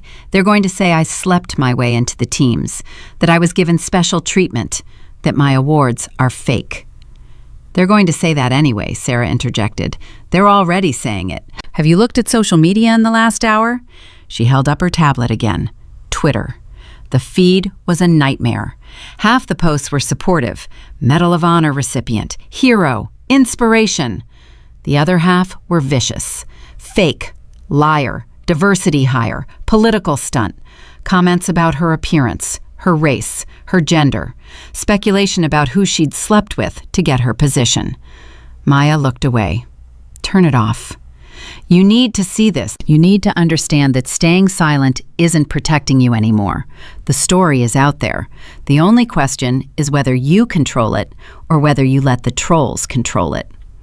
Maya's phone buzzed again. She looked down. Another text from her mother. Just saw the news. They're calling you a liar, baby. Say something. Then one from Ramirez. Stop being stubborn. Tell them the truth. Then one from an unknown number. You're a disgrace to the uniform. Women don't belong in combat. Bill yourself. Maya deleted the last message without reading the rest of it. She'd gotten hundreds like it over the years, maybe thousands. They used to bother her. Now they were just noise. Fine, she looked up at Thornton. What do you want me to say? Sarah pulled up a document on her tablet. We've drafted a statement, short, professional, just the facts. You read it, answer 3 questions max, then we're done. The whole thing takes 5 minutes. Let me see it. Sarah handed over the tablet. Maya read the statement. It was bland, corporate, full of phrases like honored to serve and grateful for the opportunity that sounded like they'd been written by a committee, which they had been. I'm not reading this. Senior Chief, this sounds like a press release. If I'm going to say something, I'm going to say it in my own words. Thornton leaned back in his chair. A smile tugged at his lips. All right, what do you want to say? Maya was quiet for a moment. Then she started talking. My name is Maya Richardson. I'm a senior chief petty officer in the United States Navy. I've served for 12 years in special operations. I've deployed to Afghanistan, Iraq, Syria, Somalia, and other places I can't name. I've been wounded in combat 4 times, and yes, I'm receiving the Medal of Honor tomorrow for actions in Mogadishu. Not because I'm special, not because I'm a woman or because I'm black, but because I did my job when it needed to be done, and my teammates would have done the same for me. She paused. What happened on that plane today was unfortunate. A man made assumptions about me based on my appearance and acted accordingly. But I don't blame him. I blame a system that teaches people to make those assumptions in the first place. And I hope my story, if nothing else, reminds people that you can't judge someone's worth by what they look like or where they sit on an airplane. The room was silent. Then Sarah started typing furiously on her tablet. That's perfect. That's exactly what we need. When do you want me to say it?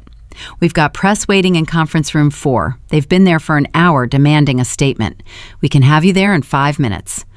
Maya looked at Thornton. He nodded. Your call, Senior Chief. She took a breath, let it out. Let's get this over with. They walked down another maze of corridors, through security checkpoints, Past offices where people stopped and stared and whispered. Maya kept her eyes forward, her face neutral. She was compartmentalizing, putting her emotions in a box. This was just another mission. Get in, execute, get out. Conference room 4 was packed, at least 50 reporters crammed into a space meant for 30. Cameras lined the back wall, microphones clustered on a podium at the front. The noise level was deafening until Maya walked in. Then everyone went silent. She walked to the podium. Sarah was beside her. Thornton stood off to the side. Foster and his team were by the door. Maya felt 100 eyes on her, judging, evaluating, doubting.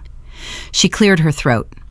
My name is Maya Richardson. I'm a Senior Chief Petty Officer in the United States Navy. She delivered the statement exactly as she'd said it in the briefing room. No notes, no hesitation. When she finished, the room erupted. Senior Chief, can you describe what happened in Mogadishu? That's classified. Are you really a SEAL?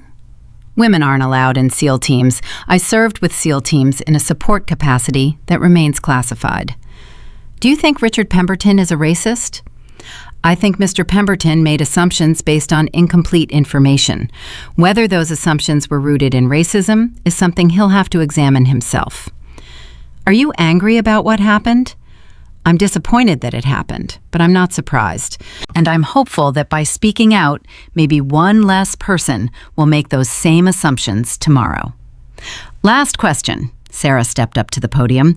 Then Senior Chief Richardson needs to go. A woman in the front row stood up. She was older, maybe 60, with gray hair and kind eyes. Senior Chief, my son served in Afghanistan. He died there in 2011. And when I watched that video of you on the plane, staying calm while that man screamed at you, I see my son.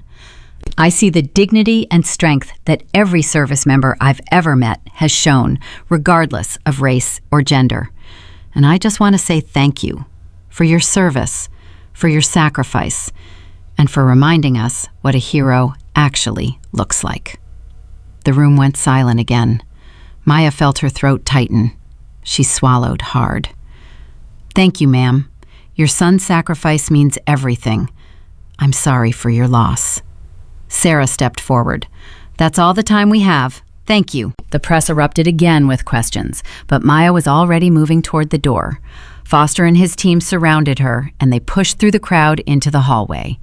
The door closed behind them, and Maya leaned against the wall, breathing hard. You okay, Senior Chief? Foster's voice was concerned. I'm fine, just need a minute. Her phone buzzed. She looked down. Her mother. I'm watching CNN, baby. You did good. Real good. I'm proud of you. Ramirez. That's my girl. Now the whole world knows what we already knew. Another unknown number? Thank you for your service. My daughter is 14, and she just told me she wants to join the Navy because of you.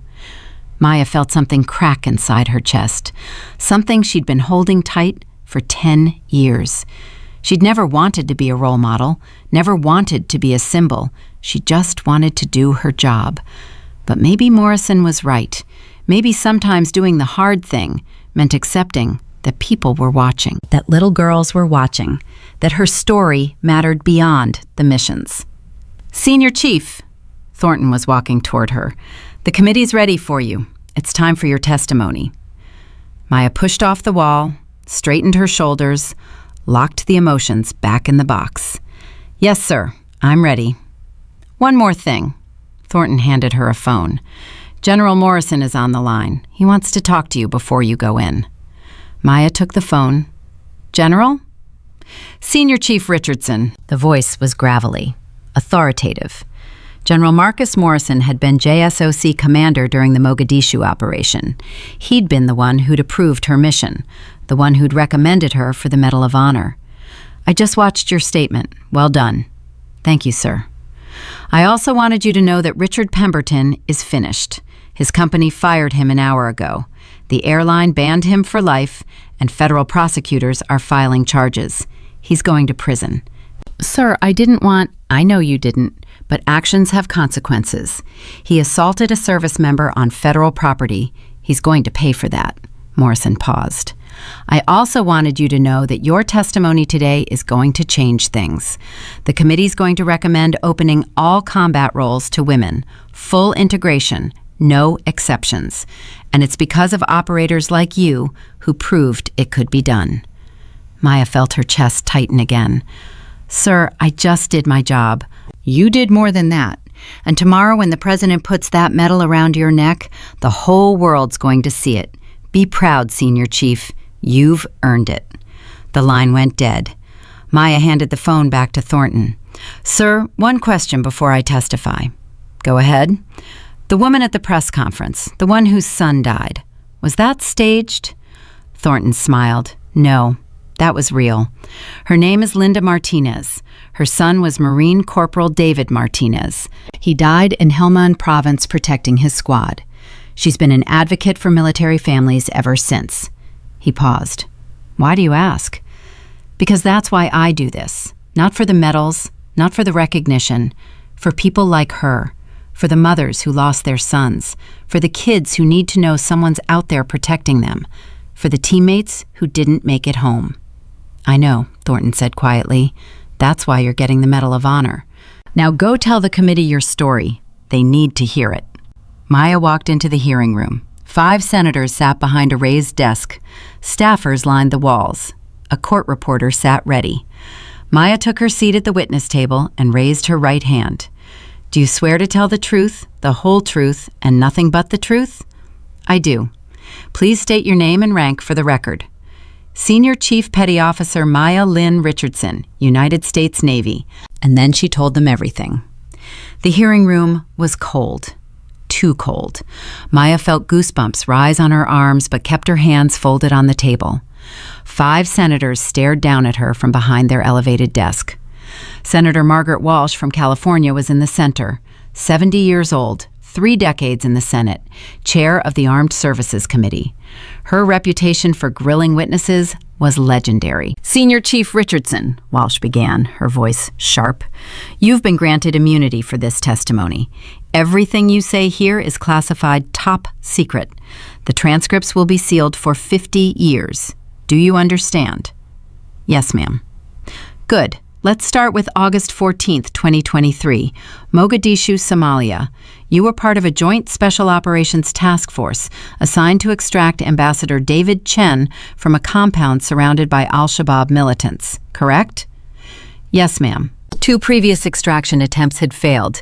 Casualty rates exceeded 60%. Your commander recommended aborting the mission. But you volunteered anyway. Why?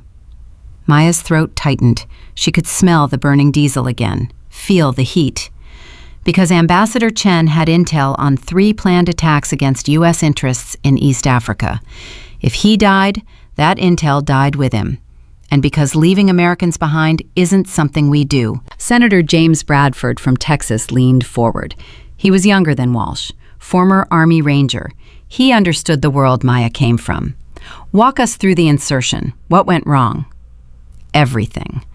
Maya's voice was steady, but her hands clenched under the table. We inserted via helicopter 2 clicks from the target, 4 Blackhawks, 16 operators. The plan was simple. Fast rope in, breach the compound, extract the package, exfil before enemy reinforcements arrived. But that's not what happened. No, sir. Our lead helicopter took an RPG 30 seconds before insertion. The pilot managed to land, but the bird was disabled. That put us 4 operators down before we even reached the target. The second helicopter took heavy small arms fire. We lost hydraulics, had to emergency land half a click from the LZ. Walsh interrupted. So you were already compromised, down 2 aircraft, separated from half your team. Why didn't you abort? Because Ambassador Chen was running out of time. Intel suggested al-Shabaab planned to execute him at dawn as propaganda. We had maybe 3 hours. If we aborted, he was dead. Continue. We regrouped with 8 operators. Master Chief Ricardo Ramirez was team leader. We had Chief Jonathan Miller on point, Chief David Chen on comms, Chief Sarah Davies on support, 4 others whose names remain classified, and me. I was the breacher. Senator Patricia Morrison from New York spoke up. She was the only woman on the committee, besides Walsh.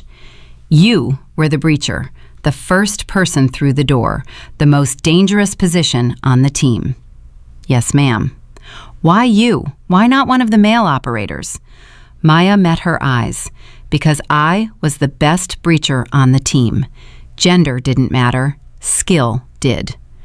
Bradford smiled slightly. Walsh did not. What happened when you reached the compound? Walsh asked. Maya's hands tightened further. Her nails dug into her palms. The compound was a 3-story building. Concrete walls, barred windows, 20 to 30 hostiles inside. Unknown layout, no current intel. Ambassador Chen was supposed to be on the 3rd floor, but we couldn't confirm. And we breached the ground floor at 02:47 hours. I placed the charges, blew the door, went in first. The entry hall was clear, but the stairwell was a kill zone. They were waiting for us. Bradford leaned forward again. How many hostiles? 6 in the stairwell, another 4 on the landing. They opened up the second Miller stepped through. He took 3 rounds, center mass. His plate caught 2, but 1 went through his shoulder. Davies dragged him back. Chen laid down suppressing fire. Ramirez called for extraction. But you didn't extract. No, ma'am, because Ambassador Chen was still up there, and because I saw a service corridor. Narrow, maybe 18 inches wide, used for electrical and plumbing access. It ran parallel to the stairwell all the way to the 3rd floor. Walsh's eyebrows rose. 18 inches. Yes, ma'am. You're what, 5'6", 130 pounds? 5'7", 140 with gear. Even so, that's an incredibly tight space, in the dark, in a hostile building, with enemies actively hunting you. Yes, ma'am. And you volunteered to go up alone. I didn't volunteer. Ramirez ordered me to stay put. But Miller was bleeding out. We were pinned down, and I was the only one small enough to fit through that corridor. So I went. The room went silent. Even the court reporter stopped typing. Senator Walsh stared at Maya for a long moment. You disobeyed a direct order. Yes, ma'am. In combat. Yes, ma'am. That's a court-martial offense. I know. Why did you do it? Maya's voice dropped. Because if I didn't, Miller died. The ambassador died. And my team died, trying to extract under fire with no support. I couldn't let that happen. Bradford shook his head slowly. Jesus Christ. Walsh held up a hand. Language, Senator. Continue, Senior Chief. What happened in the corridor? It was tighter than I thought. I had to remove my vest. My rifle wouldn't fit, so I went in with my sidearm and a knife. No comms, no backup, no light because I couldn't risk them seeing me. I crawled up 3 floors in complete darkness, using touch to navigate. Took me 8 minutes. Felt like 8 hours. Morrison spoke up. Her voice was soft. Were you scared? Terrified. But you kept going. Yes, ma'am, because my team was counting on me. Walsh consulted her notes. You emerged on the 3rd floor. Intelligence suggests there were 12 hostiles on that floor. How did you proceed? Maya closed her eyes. She was back there now. Could smell the cordite and sweat. Could hear the shouting in Somali. Could feel the rough concrete scraping her elbows raw. I came out behind them. They were focused on the stairwell, waiting for my team to push up. I had maybe 30 seconds before they realized I was there. What did you do? I engaged. With your sidearm? Yes, ma'am. Suppressed Sig Sauer P226. 15 rounds in the magazine, 1 in the chamber, 16 total. Against 12 hostiles. Yes, ma'am. Did you get them all? No, ma'am. I got 6. The other 6 took cover and returned fire. 1 round grazed my neck. Another hit my thigh. I went down. The senators exchanged glances. Bradford spoke. You were hit, bleeding, alone on the 3rd floor with 6 remaining hostiles hunting you. What did you do? I crawled to the ambassador's location, found him in a locked room, picked the lock, got him out. But the building was on fire by then. Someone had thrown a grenade. The stairs were blocked. We were trapped. Walsh leaned back. How did you escape? The window, 3rd floor, 30-foot drop. I broke the bars with a sledgehammer from the corridor, tied my rope to a support beam, lowered the ambassador first. Then I went down. But the rope was too short. I had to drop the last 10 feet. Landed wrong, broke my ankle. And you still had to get back to your team. Yes, ma'am. 300 yards through hostile territory, carrying classified documents the ambassador had hidden. Taking fire from multiple directions, the ambassador could barely walk. He'd been beaten, starved. I had to half carry him. Morrison's voice was thick. How did you make it? I don't know. Maya opened her eyes. They were wet. She didn't bother wiping them. I just kept moving. One step, then another, then another. I could hear my team on the radio. Ramirez was screaming for me to respond, but my radio was dead, crushed in the corridor. So I just moved toward the sound of their voices. And the hostiles? They chased us. I returned fire until my pistol was empty. Then I used the ambassador's weight as a shield and just ran. Or tried to run. More like stumbled. My ankle was screaming. My leg was bleeding. But I could see the exfil point. 200 yards. Then 100. Then 50. Walsh's voice was gentle now. What happened at 50 yards? RPG. Hit the ground 20 feet to my left. The blast threw me forward. Shrapnel hit my back. Felt like someone stuck 100 hot knives between my shoulder blades. I went down. The ambassador went down. And I thought that was it. I thought we were done. The room was silent except for Maya's breathing. She was shaking now. Couldn't stop it.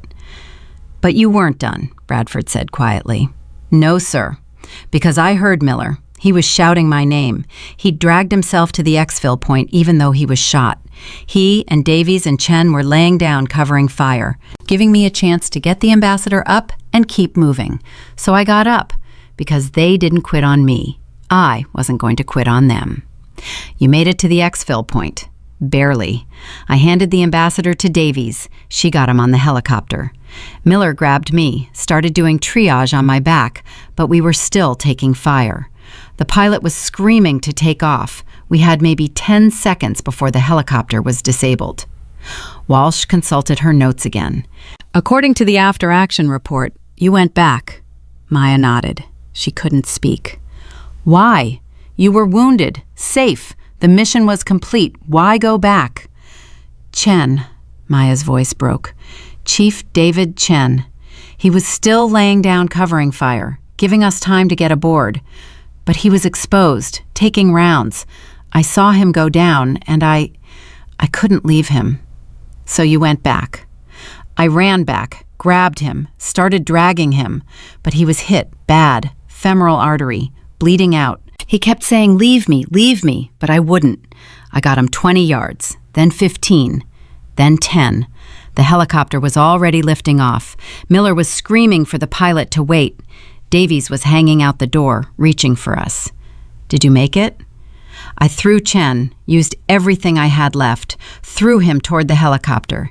Davies caught him, but the bird was already 6 feet off the ground. I couldn't reach. I thought they were going to leave me, thought I was going to die in that field. Bradford's voice was hoarse. But they didn't leave you. Miller jumped, 6 feet down, landed on his shot shoulder, grabbed me.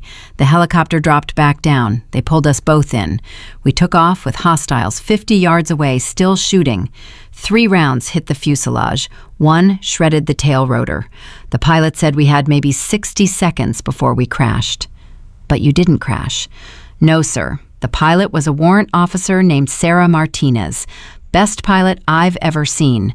She kept that bird in the air for 7 minutes, long enough to get us over friendly territory. Then we went down hard, crash landing in a field 2 clicks from base. The bird was totaled. but we all walked away. Walsh was typing notes. You say you all walked away, but the casualty report lists Chief David Chen as KIA. Maya's face crumpled. He died on the helicopter, bled out before we landed. I tried so hard to keep pressure on the wound, but there was too much blood. He kept telling me it was okay, that I'd done good, that his family would be proud. And then he just stopped. Morrison was crying now, openly. Bradford looked away. Even Walsh had to clear her throat. For your actions that night, Walsh said, her voice thick, you were awarded the Navy Cross, the Silver Star, and nominated for the Medal of Honor. Do you believe you deserve those awards? No, ma'am. The room went silent. Walsh frowned. Excuse me? I don't deserve them. Chen deserved them. He gave his life covering our extraction. Miller deserved them. He jumped out of a helicopter onto a broken shoulder to pull me to safety. Davies deserved them. She held Chen while he died and never stopped working to save him. Ramirez deserved them. He made the call to go even when command said abort. Every person on that team deserved recognition. I was just the one who survived to receive it. Walsh stared at her for a long moment. Then she looked at the other senators. Any other questions? They shook their heads. Walsh turned back to Maya. Senior Chief Richardson, I've been on this committee for 20 years. I've heard testimony from hundreds of service members, Rangers, SEALs, Delta, Marines, Army, Navy, Air Force, and I can say without hesitation that what you did that night was one of the most extraordinary acts of courage I've ever heard. She paused. This committee will be recommending full integration of women into all combat roles. No exceptions, no caveats, full integration. Because if women can do what you did, they can do anything. Maya couldn't speak, just nodded. You're dismissed, Senior Chief, and thank you for your service, for your sacrifice, and for reminding us what our military is capable of when we let people serve based on merit instead of assumptions. Maya stood, saluted, turned, and walked out on shaking legs. The door closed behind her, and she leaned against the wall, breathing hard. Foster was there immediately. You okay? I need a minute. Take your time. Maya slid down the wall and sat on the floor. She buried her face in her hands. She hadn't cried about Mogadishu since it happened, hadn't let herself. But now, with the story finally told, the dam broke. She sobbed, deep, wrenching sobs that shook her whole body. Foster knelt beside her, didn't touch her, just stayed close. It's okay. Let it out. Chen had a wife, 2 kids. I promised him I'd tell them he was brave, that he didn't suffer. But he did suffer. He knew he was dying, and he was terrified, and I couldn't do anything. You did everything you could. It wasn't enough. He died anyway. I failed him. No. Foster's voice was firm. You saved the ambassador. You saved your team. You did the impossible. Chen knew that. That's why he died at peace. Maya looked up. Her face was wet. How do you know? Because I've been where you are. I lost people too, and I carried that guilt for years, until someone told me the same thing I'm telling you now. You don't honor the dead by destroying yourself with guilt. You honor them by living, by being the operator they believed you could be. Maya wiped her eyes, took a shuddering breath. Chen's wife is coming to the ceremony tomorrow. I have to face her. I have to tell her I'm receiving a medal for the mission that killed her husband. And she's going to thank you, because you tried to save him, because you brought him home, because his kids can visit his grave instead of wondering where their father is. Maya nodded slowly. She stood up. Foster stood with her. You ready to go? Where? Hotel. You need rest before tomorrow. The ceremony's at 10:00 hours. You need to be at the White House by 08:30. The White House? Maya laughed. It came out hollow. I'm going to the White House. Yes, you are. And the president is going to put a medal around your neck, and every camera in America is going to watch. So get some sleep. eat something. And tomorrow, you stand tall and accept what you've earned." They walked out of the Pentagon. The sun was setting. The sky was orange and purple. Beautiful. Maya looked at it and thought about Chen, about how he'd never see another sunset, about how his kids would grow up without him, about how his wife would sleep alone for the rest of her life. And she thought about Pemberton, about how he'd tried to take her seat on a plane because he thought she didn't belong, about how he'd judged her based on her skin and her gender and his own prejudice, about how he'd never know what she'd sacrificed, what she'd lost, what she'd earned. Foster's phone rang. He answered, listened. His face went hard. "When?" Another pause. "Jesus. Okay. Keep me informed." He hung up and looked at Maya. "You need to see this." He pulled up a news broadcast on his phone. CNN. The anchor was mid-sentence. "Breaking news. Richard Pemberton, the man who was arrested today for assaulting Senior Chief Maya Richardson on a United Airlines flight, was found dead in his cell an hour ago. Officials say it appears to be suicide. Pemberton left a note, but its contents have not been released." His attorney released a statement saying Pemberton was despondent after losing his job and facing federal charges. "The investigation is ongoing."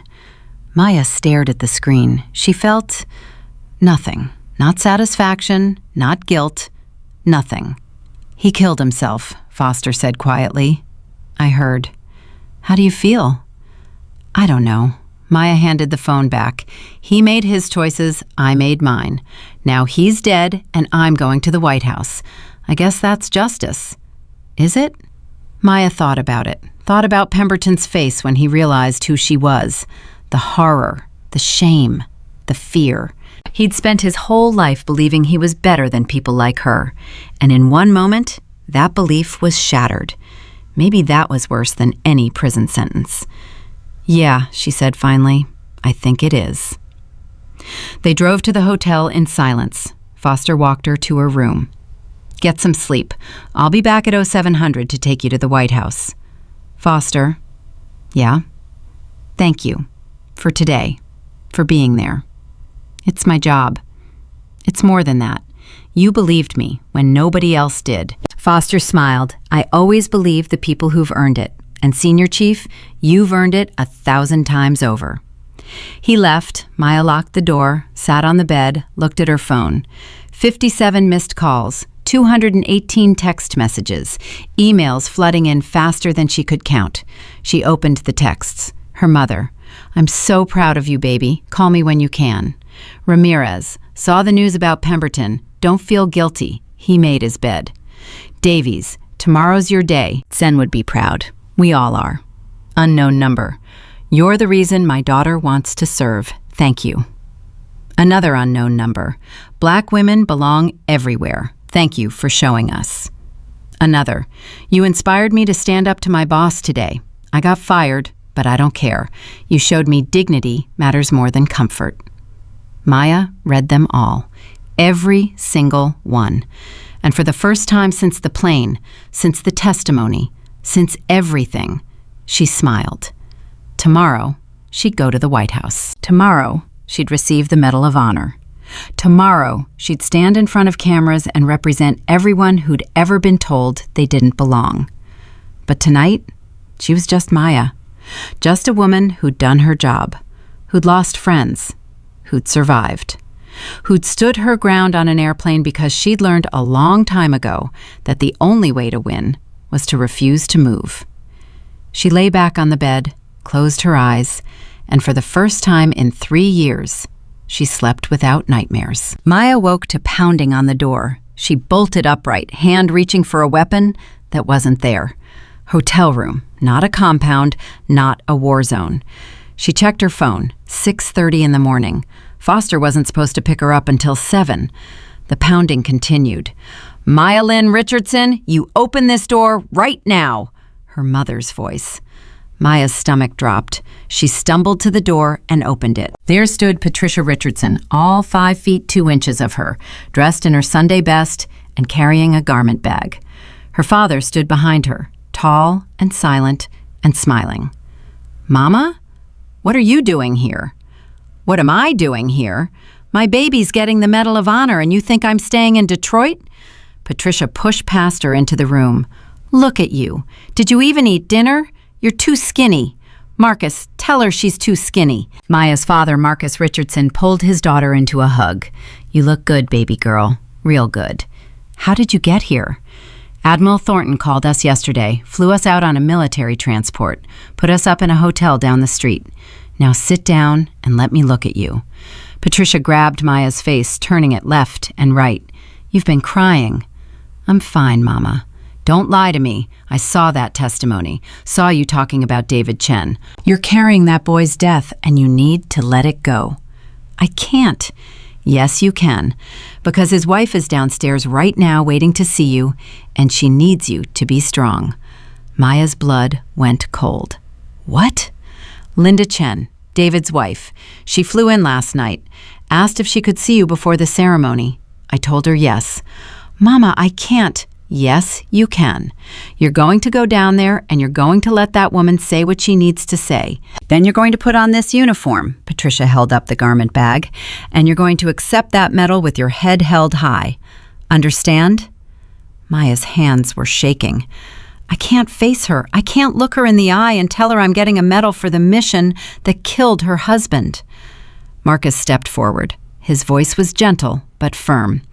Baby, David Chen died doing his job, protecting his team. That's what warriors do, and his wife knows that. She doesn't blame you. She never did. How do you know? Because she told us last night. Said she's been trying to reach you for 2 years, but you never answered. Said she needs you to stop punishing yourself for doing everything you could. Maya sat down on the bed. Her chest was tight. I can't. You can, and you will. Patricia's voice softened. Baby, that woman lost her husband. Her children lost their father. And the only thing giving her peace is knowing that David died alongside people like you. People who cared enough to risk everything to bring him home. Don't take that away from her by refusing to accept what you've earned.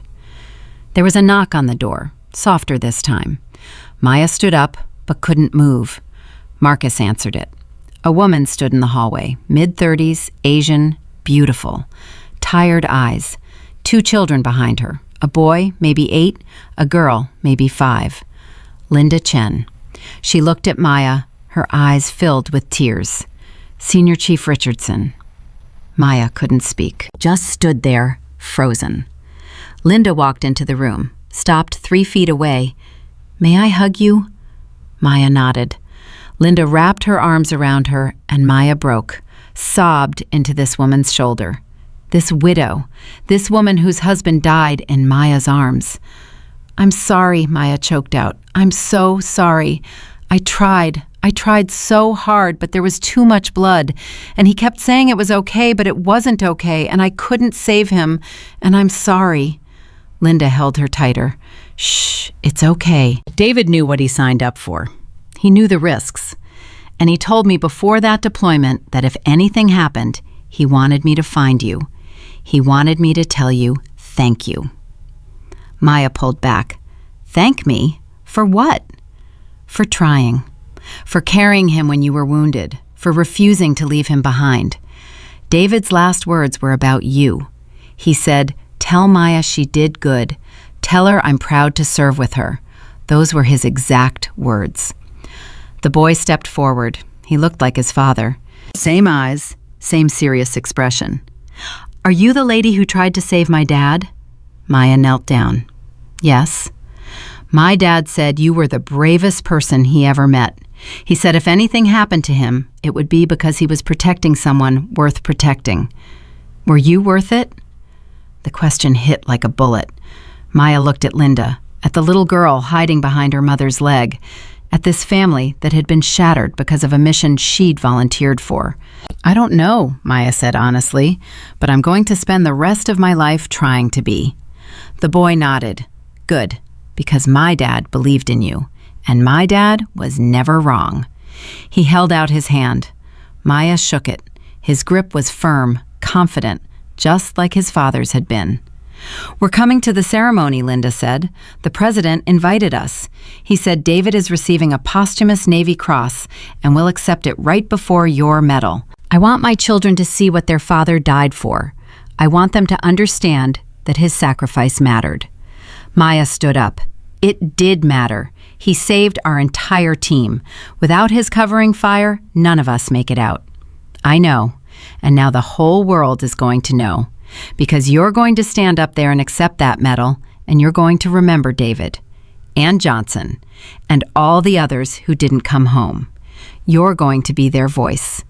Patricia handed Maya the garment bag. "It's time to get ready, baby." Maya looked at the clock. 7:15. Foster would be here in 15 minutes.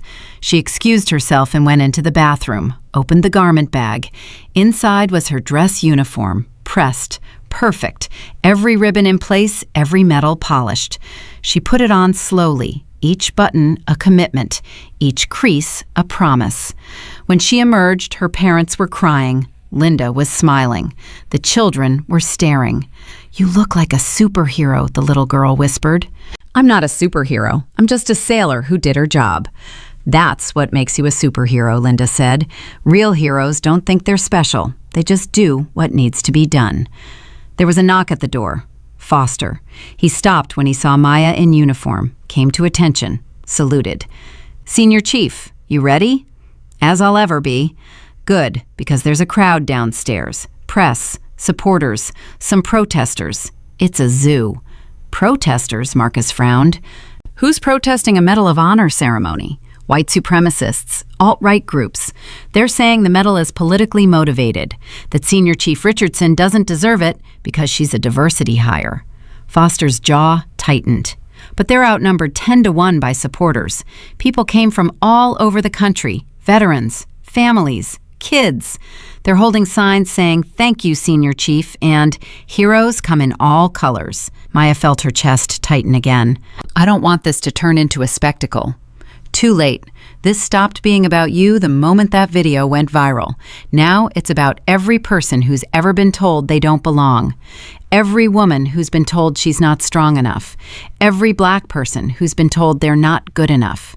You're a symbol now, whether you like it or not." "I don't like it." "I know, but you're stuck with it.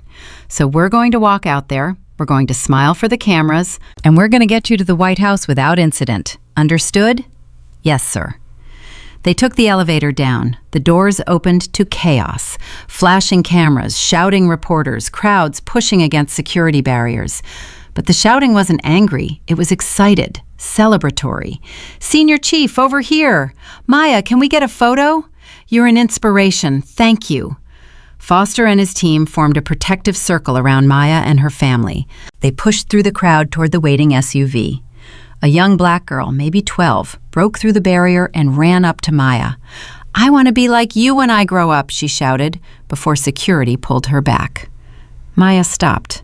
"What's your name?" "Destiny." "Destiny, you can be anything you want to be. Don't let anyone tell you different. Work hard, stay focused, and never give up.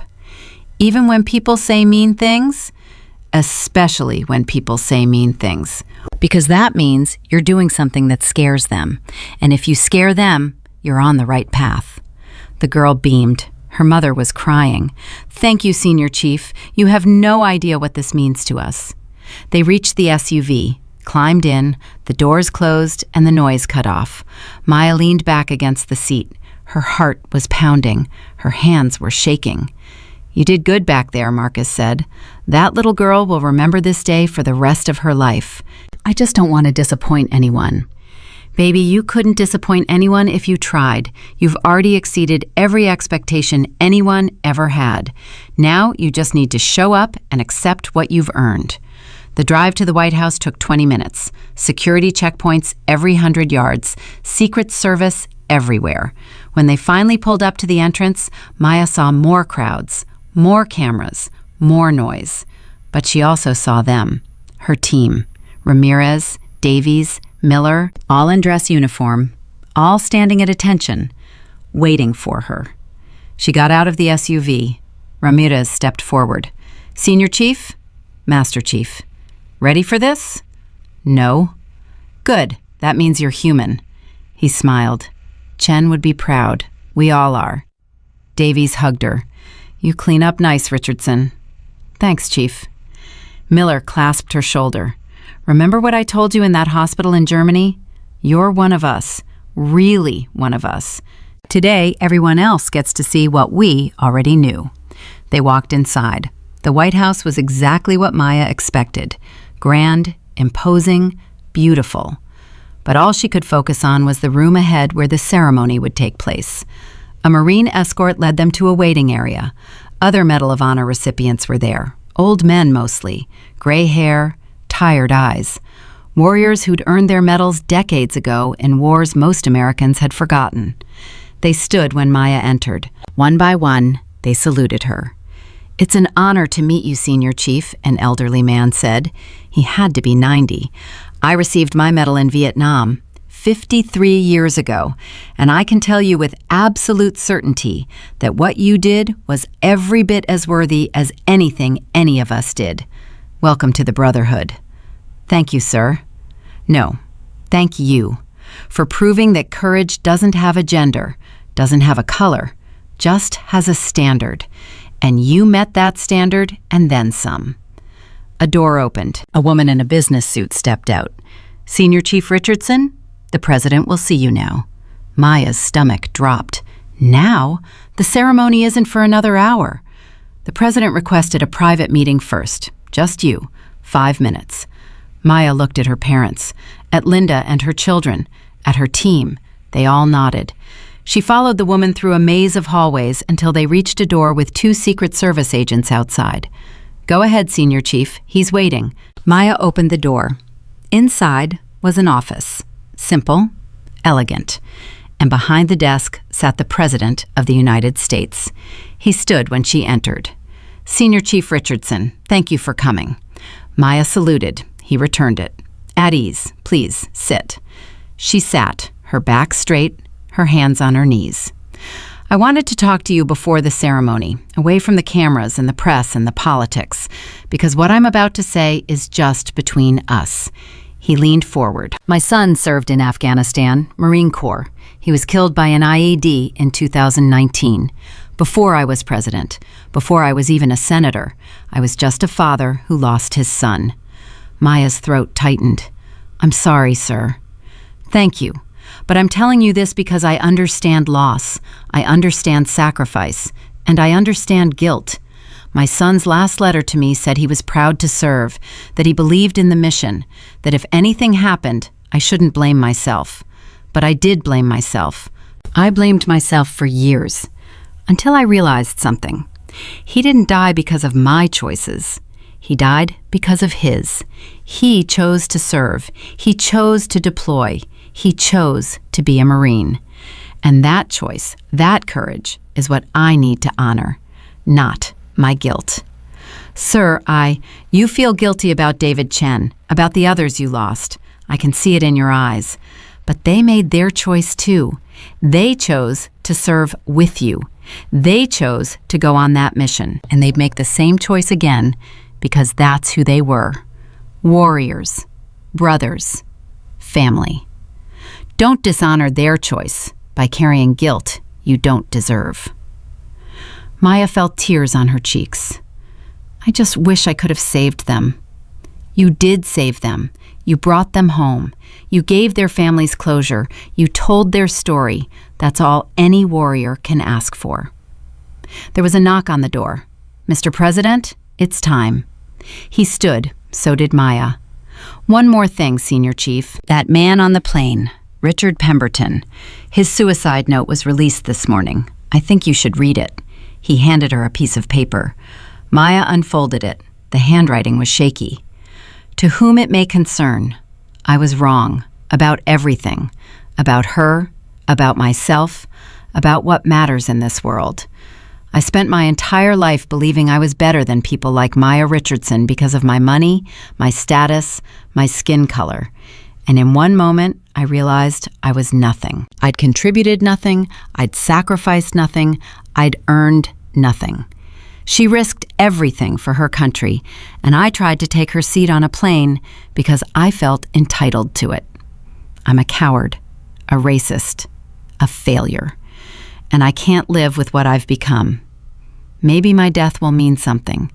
Maybe it will remind people that we're all equal, that a seat on a plane doesn't define worth, that service and sacrifice do. I'm sorry. To Senior Chief Richardson, to everyone I hurt with my words and my actions, I'm sorry. Maya handed the paper back. She felt numb. He understood too late, the president said, but he understood, and maybe that's something. They walked out together, down hallways, through doors, into the East Room where 500 people waited, cameras, press, dignitaries, members of Congress, and in the front row, her parents, Linda Chen and her children, her team. The ceremony began. The military band played. The honor guard marched. One by one, other awards were presented. Navy Crosses, Silver Stars, Bronze Stars. Each recipient had their moment. Each story was told. Then they called David Chen's name. Linda and her children walked forward. The president presented them with David's posthumous Navy Cross. The little boy accepted it with shaking hands. The little girl cried. Linda stood tall and proud and devastated. When they returned to their seats, the president spoke. And now for the highest honor our nation can bestow, for conspicuous gallantry and intrepidity at the risk of life above and beyond the call of duty, Senior Chief Petty Officer Maya Lynn Richardson. Maya stood, walked forward. The room was silent except for her footsteps. She stood at attention in front of the president. He held the Medal of Honor, the light blue ribbon, the gold star, the symbol of ultimate sacrifice. Maya Richardson joined the Navy at 18 years old. She completed the Special Operations Pipeline and served with distinction for 12 years. She deployed to some of the most dangerous places on Earth. And on August 14, 2023, she volunteered for a mission that had already claimed the lives of multiple operators. A mission to extract Ambassador David Chen from a compound surrounded by enemy forces. Against orders, against odds, against every instinct for self-preservation, she climbed 3 floors through a service corridor barely wide enough to fit her body. She engaged 12 enemy combatants with a sidearm. She rescued the ambassador. And then, despite being wounded multiple times, she carried him 300 yards through enemy fire to safety. And when her teammate fell, she went back, into the fire, into the bullets, into certain death, and she brought him home. For this act of extraordinary courage, I present to you the Congressional Medal of Honor. He placed the medal around her neck. The room erupted in applause. Maya saluted. The president returned it. Then he did something unexpected. He hugged her. "Thank you," he whispered, "for reminding us what America can be." Maya returned to her seat. The ceremony continued, but she didn't hear it. She could only feel the weight of the medal around her neck, the weight of Chen's sacrifice, Johnson's sacrifice, all the others who never made it home. After the ceremony, there was a reception. Hundreds of people wanted to meet her, shake her hand, take photos. Maya smiled and nodded and said thank you until her face hurt. Then she saw her, Jennifer, the flight attendant from the plane, standing in the corner, looking terrified. Maya excused herself and walked over. "Jennifer, Senior Chief, I'm so sorry. I shouldn't have come. I just wanted to see you, to apologize again for what I did, for what I almost did." "You're here. That takes courage. I quit my job after the video went viral, after I saw what I'd done. I couldn't keep working for a company that taught me to treat people that way. I'm going back to school, social work. I want to help people, really help them, not just serve them drinks in first class while judging them." "Good. Use what you learned. Be better. That's all any of us can do." "Can I ask you something?" "Sure." "How do you do it? How do you stay calm when people treat you like you don't belong?" Maya thought about it.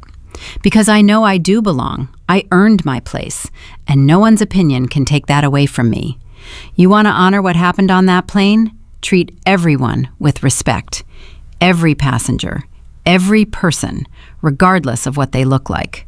That's how you make sure it never happens again." Jennifer nodded, tears streaming down her face. "Thank you for giving me a second chance, for not hating me." "I don't hate you. I just hope you learned from it."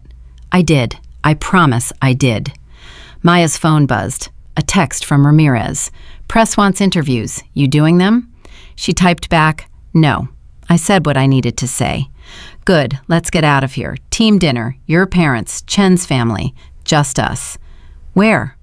"Little Italian place in Georgetown. No cameras, no press, just family." Maya smiled. "I'll be there." She found her parents. "Let's go." "Already? Don't you have interviews?" "I'm done with interviews. I'm done with cameras. I'm done being a symbol. Tonight, I just want to be Maya." They slipped out a side exit. No press, no crowds, just the three of them walking down a street in D.C. Maya in her dress uniform with the Medal of Honor around her neck. But nobody stopped them. Nobody stared. They were just another family in a city full of families. At dinner, Maya sat between her mother and Linda Chen. The children were drawing on napkins. Her father was telling stories. Ramirez and Davies were arguing about football. Miller was showing Patricia pictures of his new baby. It was perfect. Simple. Real. Linda leaned over. "David would have loved this. All of us together. Like family." "We are family," Maya said. "That's what the teams do. We don't leave anyone behind. Not in combat, not in life. Thank you for bringing him home. Thank you for sharing him with us." They clinked glasses. The night went on.